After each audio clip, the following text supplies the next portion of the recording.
দীর্ঘ ফ্যাসিবাদ বিরোধী লড়াইয়ের আপসীন নেত্রী বিএনপির সাবেক মহাসচিব, সাবেক মন্ত্রী, আমাদের রাজনৈতিক গুরু কে ওবায়দুর রহমানের সুযোগ্য উত্তরাধিকার জনবাদ সমাবেশকে পররাষ্ট্রমন্ত্রী হিসাবে ঘোষণা করেছে।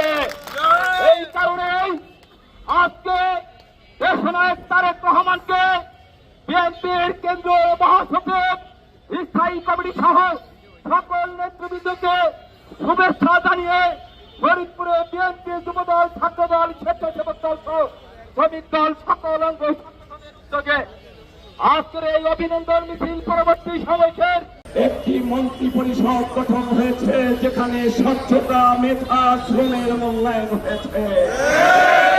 আমরা সেই মেধা, আমাদের সেই যোগ্যতা, আমাদের সেই শ্রমের মূল্যায়ন আমরা বৃহত্তর ফরিদপুরে বিএনপির আন্দোলনের সময়ে নেতৃত্ব দিয়েছি বিএনপির সাংগঠনিক সম্পাদক শামা ওবায়েদ।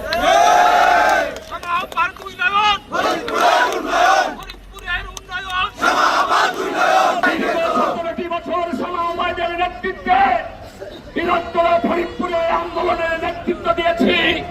খালেদা জিয়া দিয়েছিল সেদিন শামা ওবায়েদকে সেই দায়িত্ব সফলতার কারণে।